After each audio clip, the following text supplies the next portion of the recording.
It is a spectacular self-goal. We are the citizens, we are the principals.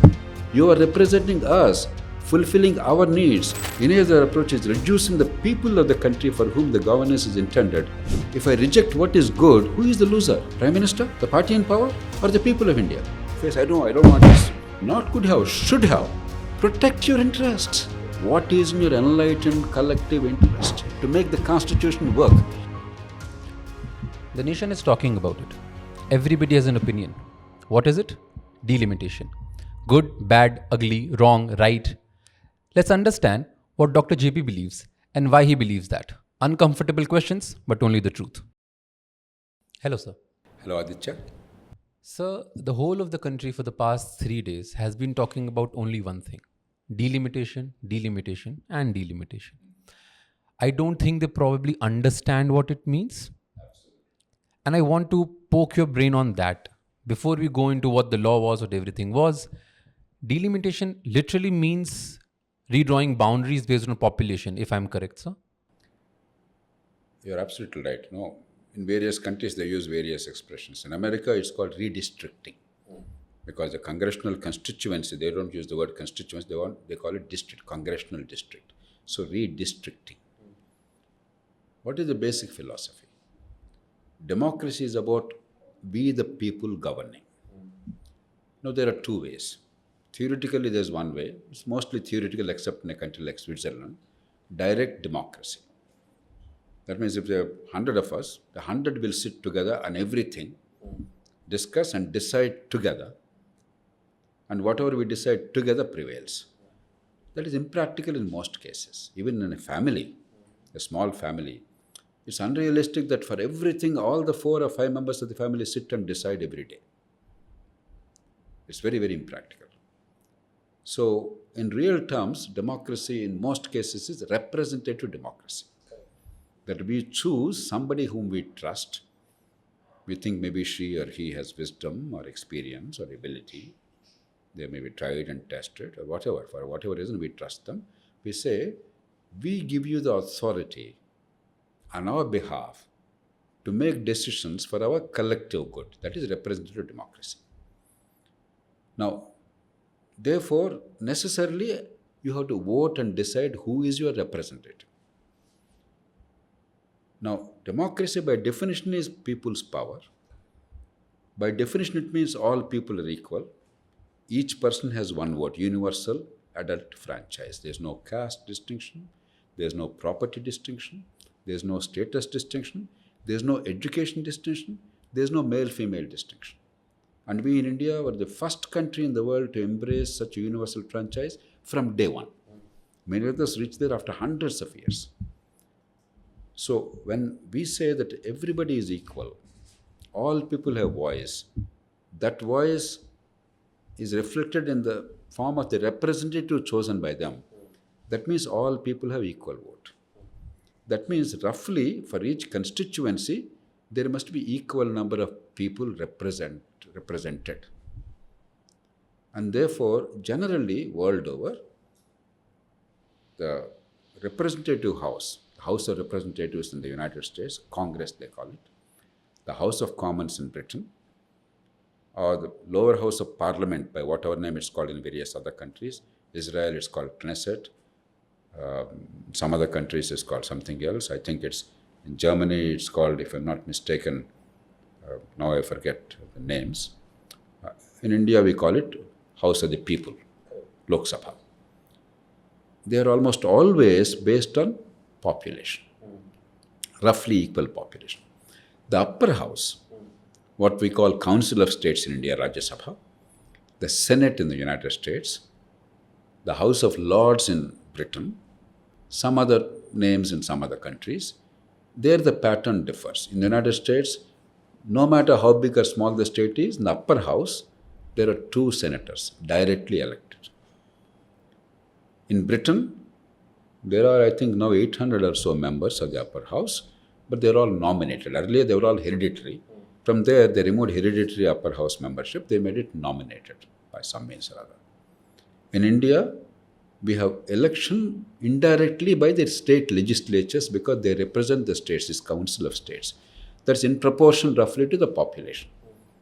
Combined Andhra Pradesh used to have 18 members, 6 elected every 2 years. In 3 cycles, 18 elected.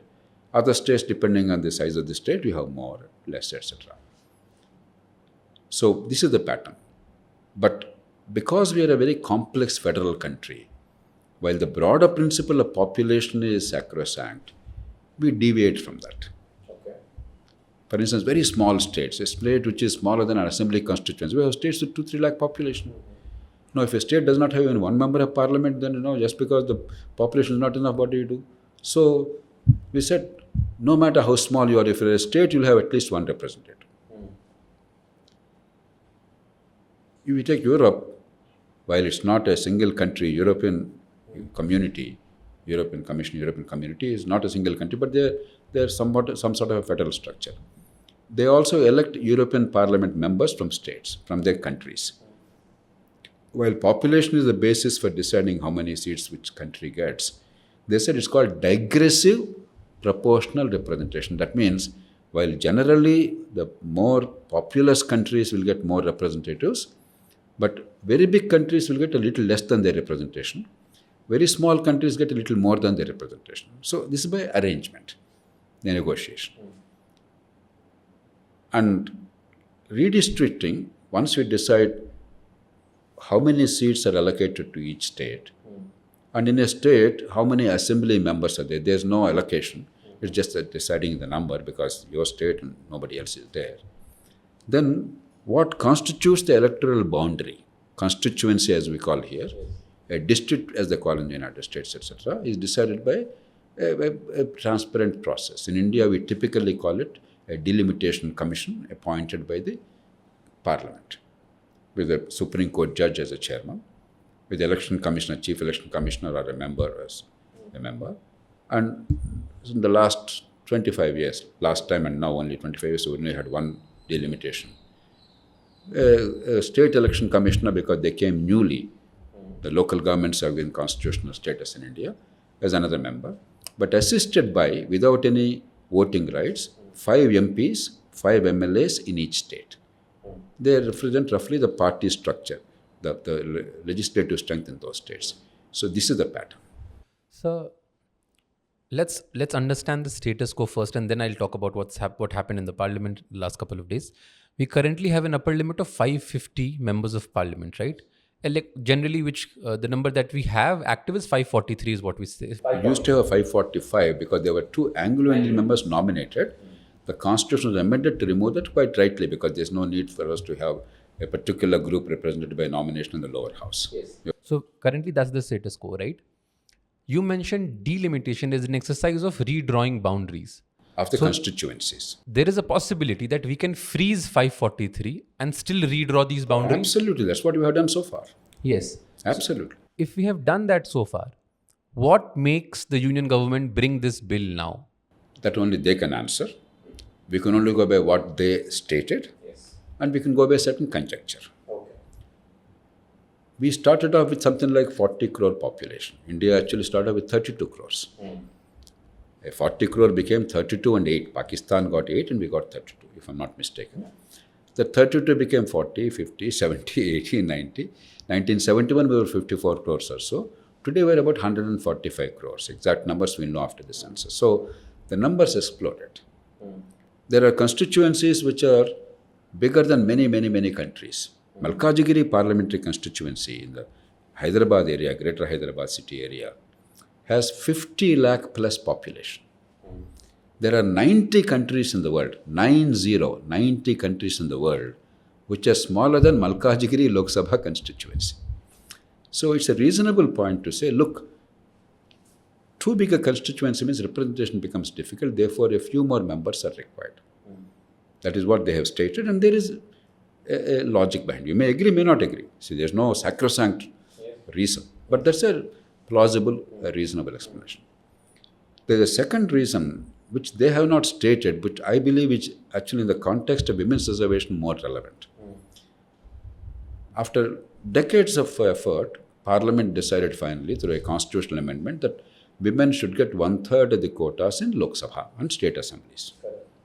Now, whether this is the right mode or something else, let me is a matter of detail, but this is what the settled law in the country is. What is our experience as a country? In local governments, we already have large women's reservation.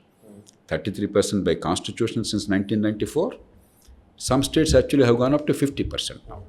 Like Telangana, if I'm not mistaken, has 50% women. What is the reality in all these states? 70 to 75% of the women elected, they are mukhotas. They are elected because the constitution said it shall be reserved for women. Only women can contest. But in reality, power is exercised by the menfolk. These are all proxies. When there is reservation with rotation, typically a male politician, most politicians in India who are in power are male, they have to vacate a seat. They are quote unquote losing their constituency. So what is the Indian tradition? They put up a proxy member of their family, a daughter or a daughter-in-law or a wife.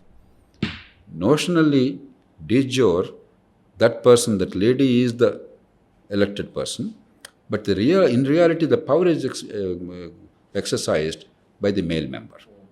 They keep the seat warm until they are eligible to contest and they come back. That's why we have now coined an expression called panchpatis. It's a very new coinage after the local governments. Because many years I myself have noticed, there'll be one lady who is very subdued and quiet somewhere in the background. There'll be a man who is calling the shots. When you ask them who is the sarpanch, they show the lady. When you say, why is she not taking care of it? They say, sir, he's the husband. So this is the pattern in most parts. There is a real possibility, based on evidence in the country and our political culture, that if the existing male members of parliament have to give up their seats because of the rotation principle, in many cases, the tradition of India and culture of India being what it is, political culture, they will nominate the female members of their family as proxies. So namesake reservation will be there, but in reality, power is still exercised by the male members in a patriarchal society. But if you increase the number, the incumbent male members or the influential politicians who have been traditionally contesting, they will not lose their seats. They still have the ability to contest. If not here, next seat. But the number of seats are available. As many women has to be accommodated, that many new seats are created. Therefore, there's a greater chance of women with genuine leadership qualities without this family proxies coming to the fore. So there is a reason why that has some merit. I would have been happier if they actually had a party quota so that naturally or organically the women are chosen by the parties. Once they establish themselves, they don't have to vacate the seats because there will be no rotation. That is an ideal model. That's what actually Lok Satta has proposed way back in 1998. And for whatever reason, in India, we don't look for elegant and good solutions. We go for very crude solutions. We decided on reservation with rotation. Once you have reservation with rotation, increasing the number, giving space to fresh faces is probably a reasonably good idea. Okay. So on that front, now I'll come back to what's happened in the parliament in the last couple of days, right? This delimitation bill or the sort of bill to increase the seats in Lok Sabha has been called a sham, a scam, other different words as well. And I want you to give the reasons why people are saying so, right? This bill was clubbed with the women's reservation bill and also with the constitutional amendment bills, the Delimitation Commission, the bill. All three bills were clubbed together, right? Now, there was a genuine fear of southern states that we might lose their share, whatever share they had in the parliament, right? The Home Minister then went on record to say that I guarantee you, you will get a 50%. And he said, I am prepared to introduce an amendment in writing. I have a draft ready. Please give me some time if they all cooperate. इस bill का विरोध करने का कारण 50% लिखित में चाहिए तो 1 घंटा सदन बंद कर दिए मैं ऑफिशियल अमेंडमेंट लेकर आता हूं माननीय. Yes. Now the question arises, if that was the bill the government wanted to debate, why was that bill not tabled in the first place? That's a question only the government can answer. I'm not a part of the government. I don't hold any brief for them. Yes. So let's assume that the government wanted to then actually float the 50% bill, the amended bill, the 50% bill. Do you think a 1 hour notice and I'll get the amendment like this is a better model? Or do you think Getting all the chief ministers together, all parties together is a better model. My answer is clear. It's always better to build a consensus. The other day in some other discussion we discussed, the how is as important in a democracy as the what. Yes. But you and I sitting here are not in a position to decide how. Yes. But we are certainly capable of determining the merits and demerits of what. If that what is good, we should not allow the how to destroy the what. That is our stand as enlightened citizens.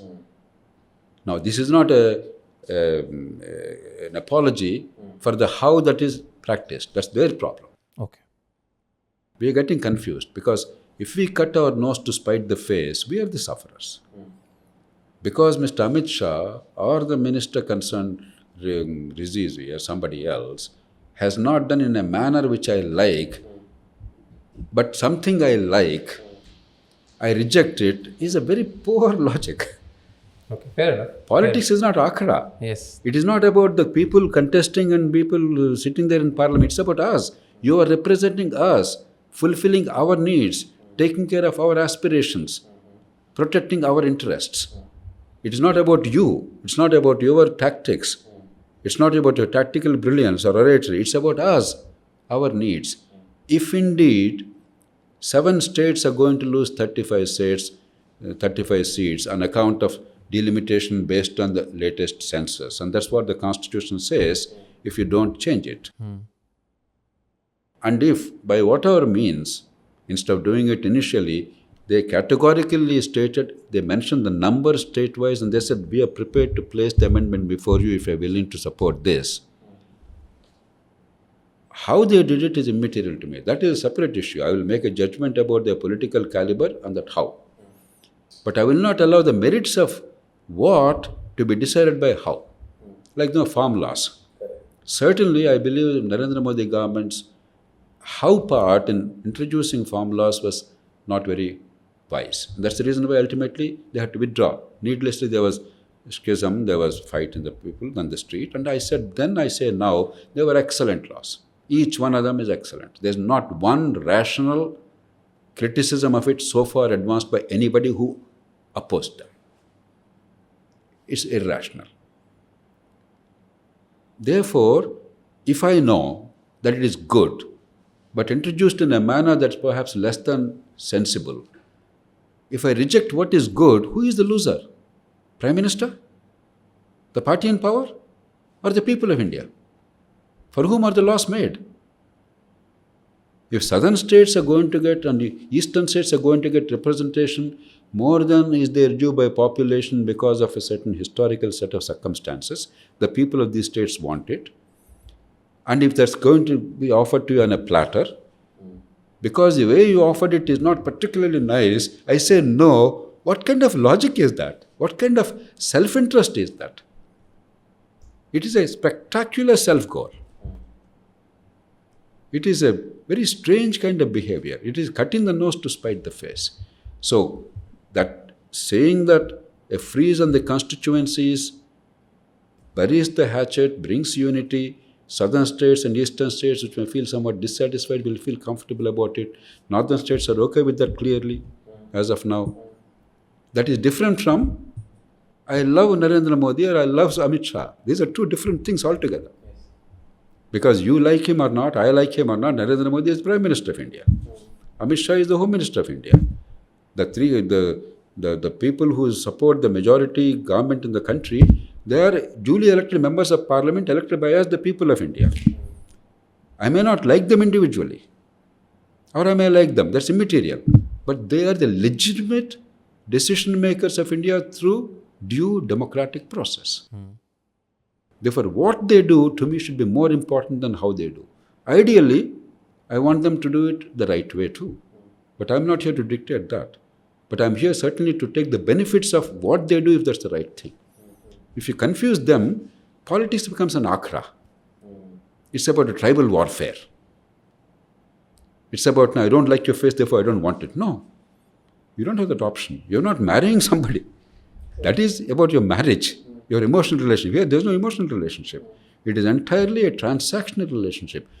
With my tax money, with the power I entrusted to you in the form of a vote, over me. If you make a collective decision which is in my interest, I embrace it. Despite that, if I don't like you in the elections, I vote you out. If I like you, I vote you in. That's it. Okay.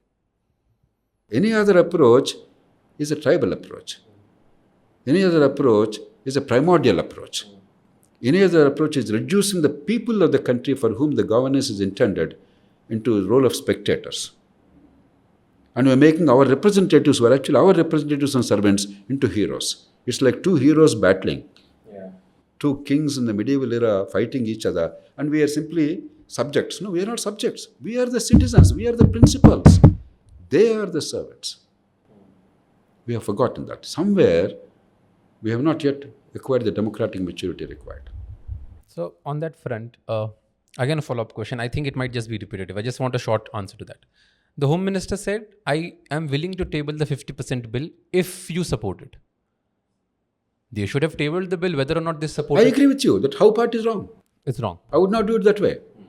But is that a reason why I should deny myself? I should have called if it is bluff, I should have called the bluff. If it is half serious, I should have made it serious. Because I want it, right? I presume the opposition wanted it. So you think opposition could have said, give me the bill, wait for another day? Not could have, should have. They should have insisted on that and then said, you suddenly sprung it on us. It's a good idea. But unless we have due deliberation, we can't come with a decision. Give us a day's time. Certainly the nation would have supported whoever said that. There's no way the speaker could have said no to that. So, No, it's a bit like this. Let me now take a larger issue globally now, Iran war. Pakistan, who thinks is our arch enemy, we don't believe they are our arch enemy. It's an unfortunate situation. They are now in a situation where they are mediating between Iran and America. Now, who is right, who is wrong, I don't care. I don't love Pakistan government. Pakistan people are like us only. But Pakistan government, we know. But somehow Pakistan, let's say, succeeds in ensuring the Hormuz Strait is open. Our oil is available. Our economic growth is not stunted. Our dollar, our rupee does not depreciate. And the world economy is in a safe position. Peace prevails. Because Pakistan is doing, I don't like their face. I don't want this. I don't want this oil. I don't want Hormuz Strait to be closed, to open. Does it make any sense? not at all. Protect your interests. Protect your interests. That's what life and political life is about. It's not about hating somebody you don't like and therefore saying no to whatever he proposes or does. That's very insane, immature politics, dysfunctional politics. I want each of us to introspect. It may be your caste, it may be religion, some other state, doesn't matter. What is in your interest? You don't have to bring great morality. What is in your enlightened collective interest? And if I don't like the face, don't vote for him tomorrow. There's no obligation to vote for anybody tomorrow. It's you. You are the principal. They are the ones seeking the votes. But they are the duly elected representatives and the government at the state and national level, whoever is there. That I accept something they have done which is right does not mean I endorse them as a party or as an individual. There's a distinction. This is a very elementary distinction. It's a pity that we have to make it so clear, so lucid, because we are confused in our country, because we still run very primordial kind of politics. We have to rise above that. So there's another doubt. You tweeted out this morning your thoughts on this whole thing as well, right? Many scholars, many commentators have written, Pratap Bhanumatha wrote about the how bit of it, and everybody's criticizing the how bit of it. Another point that, again, people often miss, but I want to bring to the fore, is what happens next, right? The constitutional provisions kick in, and 2026 census, which is the latest census, quote unquote, becomes the criteria for division of seats within states, the 543 seats, without increasing them. The criticism or the sort of the other side of the coin is that this will not automatically kick in, because you will still need a commission to be established, and the parliament will still come into, and they can come up with another amendment. Is that a logical statement? They can actually freeze it? Come up with another amendment anytime. That's it. Let's not confuse issues. Okay. In the absence of that, once the parliament, the constitutional provisions kick in, you have no other choice but to delimit the constituencies based on 2026 census. Okay. Now, some people have argued, I've also seen some comments, yes, but supposing they don't do it, you have to go by old seats. The Constitution is the law of the laws. It's not a piece of paper at your convenience you implement it. Yes. For instance, the Constitution says, for let's say Lok Sabha, the election for the next Lok Sabha should be held before the expiry of the term of 5 years. That's what the Constitution says. Except when the Constitution was amended to prolong the life of Lok Sabha during emergency, election is always held within 5 years. Suppose you say, no, Constitution said, I don't conduct it. It's no longer constitutional. It's dictatorship. Yes. So it's an absurd notion. That's the reason why the Supreme Court is there. Yes. That's the reason why the President is there. That's the reason why all of us are here as citizens. That's the reason why the Parliament members are there if they have any iota of sense to make the Constitution work. If you say the Constitution will not work, why are you bothered? I don't have an answer. then we are not talking of due process. We are talking of anarchy. Might is right. Yes. So these are I don't want to use harsh words, not very mature arguments. Juvenile arguments. Sir, now my next question to you would then be, let's propose a counterfactual. Let's say that the bill had passed, because there are a couple of things within the bill also that I want to sort of you to address those things, right? The bill passes. After this bill passes, for further delimitations of such exercises, you don't need a constitutional majority, which is you don't need a 2/3 majority. Okay, that's what the bill says. Population. Requires, repeat your... So it says it will amend Article 81, which basically says population means the population as ascertained at such census as Parliament may by law determine. So it gives the power to Parliament. A simple reading of this looks like it means it does not require 2/3 majority. It requires a simple majority. I could be wrong. Correct me if I'm wrong. From what I understand, it reads as Parliament may by law determine, which means it requires a simple majority. Assuming that is the case, the Delimitation Commission comes in and they decide any random seat share, and the southern states could actually lose. Commission's choice. That's where you're mistaken. Parliament by law will determine. Parliament is not saying I'll create a group of dictators to determine. I will appoint an authority called Delimitation Commission, or by whatever name. In fact, Parliament Constitution actually said, by such authority in such a manner. Yes. Such authority they appoint.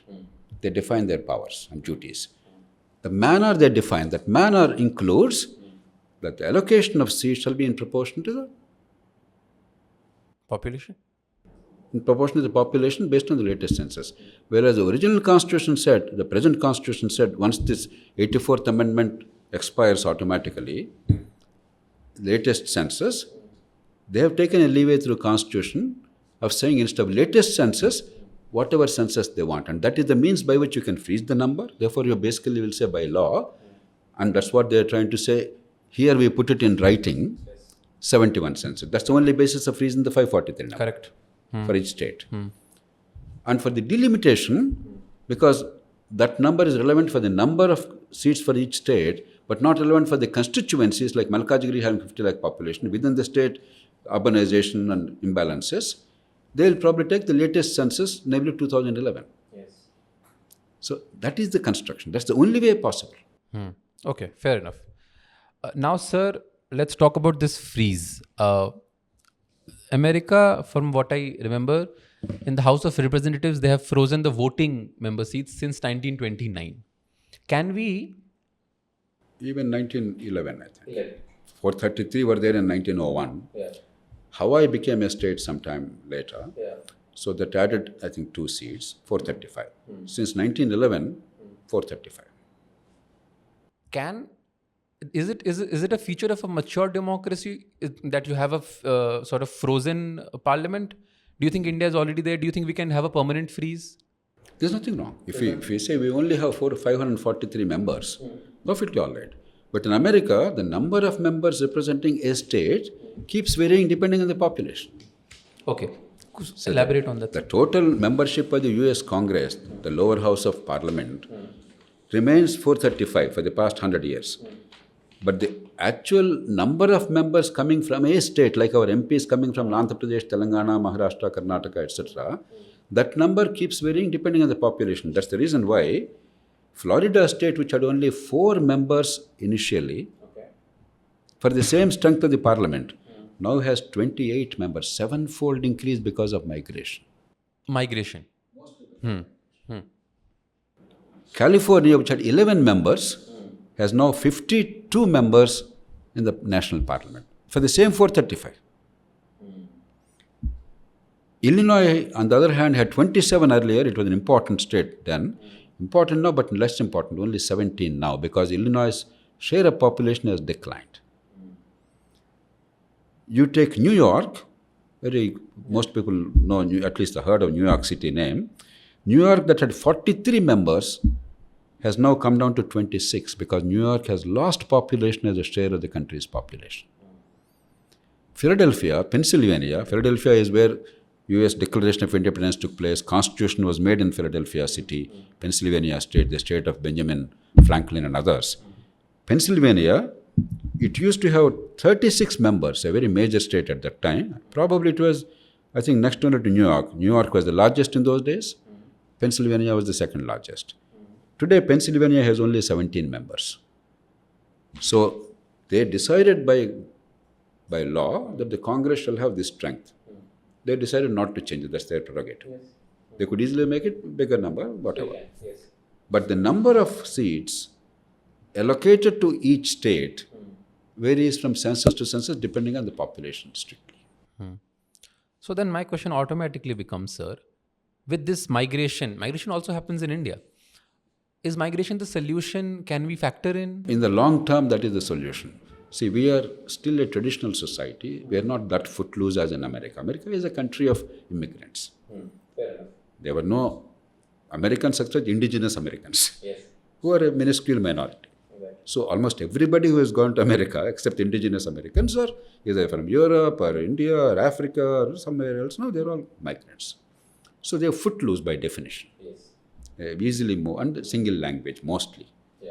And then mostly, not all, single culture, single religion, that sort of a thing. So people move comfortably. India is still a tradition-bound society. Until recently, 80% of Indians probably never went out of their village and maybe firqa we used to call, less than a taluk. Now probably 80% might have gone beyond a taluk. But we are moving. Now, if I remember right, some 54 million people are internal migrants in India. I'm not very sure of the exact number, but it's not enough yet. But we're moving with increasing urbanization, economic integration, single market, modernization, globalization, market economy. We are also moving. For instance, the economy of Hyderabad, Bengaluru, Chennai, of course Mumbai and Maharashtra, Kerala, Andhra Pradesh, it cannot be sustained without migrant labor from largely East India. Cannot be sustained. Lakhs of people are working here. This number will multiply because as there is a shortage of labor, but growth there, and jobs are created. As there is a surplus of labor and economic growth is a little less slow comparatively, people move wherever there is an opportunity and they are a wealth to us. You take the security staff here in Pasha Court, they are all from Bihar. You take the construction workers in Hyderabad, lakhs of them are from Bihar, Orissa, West Bengal, other places. Lakhs of them. In fact, construction industry stops when elections are held. Right now, Bengal elections are held. Lakhs of people are moving there, and every real estate company says, sir, workers are not there. Workers are not there. So it's happening, and we must encourage that. We must give them full rights, not make them insecure, not make them live terrible lives. Give them voting rights immediately. That's their right. You're not doing anything extra. That's what the Constitution says. Make it happen. Give them welfare like anybody else, and give them housing and other things, whatever welfare is possible to the extent state is capable of doing. Make their life easy and make their life secure. And migration will improve. Maharashtra, for instance, has the same fertility rates as the rest of South India and some of these states which are ahead in population control. Low fertility rate, birth rate is low, so on and so forth. But Maharashtra gained population, not lost population, because of migration. Because of migration. Other states also it's happening, but if you understand that and give it time and encourage migration based on economy, then definitely the problem will be resolved. That's the best way to resolve it. And we are on course to doing that right now. But we have to give ourselves time and respect for them and recognize migrant workers as a source of wealth. Now, this local citizens, sons of the soil, these are all very old-fashioned notions. If people come and work here, they're creating wealth. They're coming here because there is work available. They're coming here because we have a shortage of local workers. If they're not there, we are the sufferers. So they are a wealth to us. They're not a burden to us, as long as they're working people. So this foolish notion, and particularly our country, it's not from America or Pakistan we're taking them. Our country, there's one constitution, one citizenship, we the people. You can't be a nationalist waving the flag and reciting national anthem and then say, I don't want Biharis or Bengalis in Hyderabad. It's ridiculous. Either you are a nation or you are not. Thank you so much, sir. I think that was a very important conversation. I think it was a high time we talked about this, because this exercise is actually democracy in motion. People often, because delimitations or how you negotiate your relationship with the state is democracy in motion. We read about democracy in texts, but it's just like we are actually seeing it in practice. So I just want your comments on the fact that despite the bill has fallen down, do you think that this conversation between the opposition and the government is what democracy is all about? Oh yes, see, I am disappointed because something good, a good opportunity is lost. But heavens are not going to fall. I was instrumental in persuading the parties and the government to bring in the 99th Amendment to the Constitution, National Judicial Commission. I implacably believe, I have great respect for judiciary and its independence, but I don't believe judges must appoint themselves. It's fundamentally wrong. I have no doubt about it. Therefore, National Judicial Appointments Commission came. Supreme Court, in my judgment, gave a wrong judgment, misread the Constitution, arrogated to them the power to decide who should be appointed. It's wrong. But heavens are not going to fall. We commit mistakes, we learn from them. At the same time, look at the wonderful things we have done. Yes, I'm disappointed about this. Yes, I'm disappointed about so many things, about political conduct, parties' lack of internal democracy, dynastic succession, massive corruption, high degree of centralization, failure of rule of law. These are all negatives, but look at the positives. There is no country in the world which built a federation successfully after the Second World War, the way India did. And given the extraordinary complexity and linguistic diversity and religious diversity and caste diversity, it is a miracle. And yet we retained freedom. We continue to have peaceful transfer of power through elections. Yes, elections, there's a lot that is wrong behind the scenes. Vote buying, short-term freebies, dividing society. But with all these faults, people are exercising franchise voluntarily. Wisely or unwisely is their choice. And election votes are counted honestly. Who is elected is exercising authority really. That is the essence of democracy. Despite all these things, despite our shenanigans, our politicians actually have worked hard and are still working hard, even today, with all their deficiencies, to try and bring the country together. Otherwise, there's no way this country could have insisted so much. Would have had some 20 civil wars by now. We keep fighting and shouting, but we still have harmony in the country. And take social reform. We have not created caste.